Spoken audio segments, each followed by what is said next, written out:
Shalom WJC family. It is time for our weekly Torah Talk. This week in Shul, we'll be reading Parshat Ekev, getting our way on now in the book of Devarim, the book of Deuteronomy.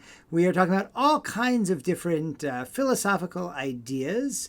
And as Moses is giving these philosophical ideas, he tells us in chapter 8, verse 10, very famously, V'alchalta v'savata uverakta et Adonai Elohecha. You will eat and you will be satisfied and you will bless the Lord your God. Al ha'aretz hatova asher natan lach. On the good land that God will give you. And this verse is the verse from where we learn that we should do blessings on food. It comes from the Torah, the idea of giving thanks before we put food in our mouth, or really more, as we'll see here, after we finish a meal, comes here from the Torah. I was thinking a lot about this, because mealtimes don't always feel as this seems to describe, right? Meals in the Torah are supposed to be sacred. They're supposed to be an elevated time. The rabbis compared the shulchan, the table, to a mizbeach, to the altar. That what we do at our meal tables is related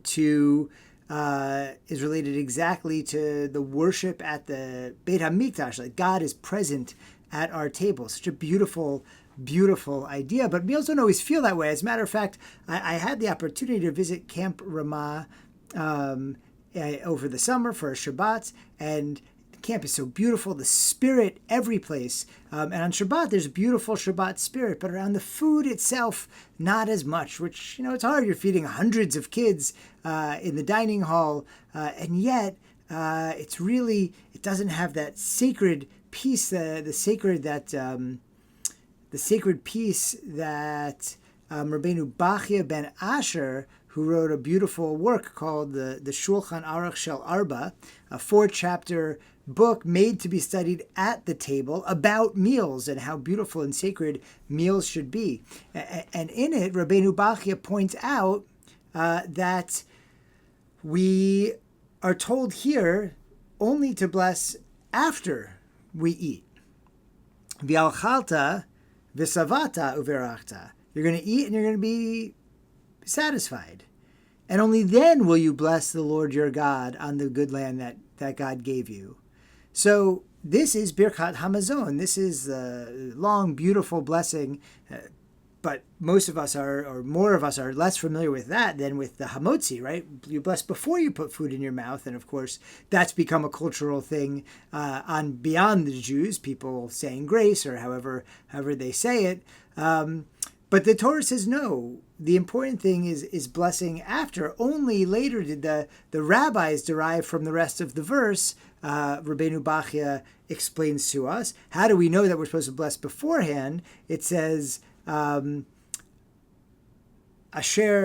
natan lach, that you'll bless from the good land. It says that God will give you, and that when you see what God has given you, that's when you'll bless, according to at least Rabbeinu Bachya's interpretation. But I just want to highlight that idea that it's only after we eat that we are supposed to, as far as the Torah is concerned, pray. Why would that be? Why would we bless after the meal? Okay, before the meal, you see food in front of you, you want to give thanks because you're hungry. That makes sense to us. But after you've already eaten, there's no food left to look at, why would you bless? But that is exactly the idea that the Torah is trying to teach us.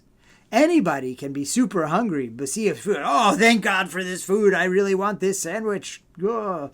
And yes, it's a good thing to delay for a minute or 30 seconds to say a blessing. But yeah, your thanks is palpable. You really want it right then. But after you've eaten, and not just eaten, but you're satisfied, visavata, after we're satisfied, we don't care as much about the food. Or we don't desire it certainly as badly. But it is another level of spirituality to, when we feel satisfied, to still find our way to give that thanks. And that's what the Torah is trying to teach us. And it's a lesson that Moshe will will reiterate many times throughout the book of Devarim, throughout Deuteronomy. He will say again and again, you're going to be satisfied. You're going to think, I got what I need, and I got it myself, and what do I need this God for? Why do I have to give thanks to God? All my good fortune is due to me. And you're going to wander away from God, Moses warns the people.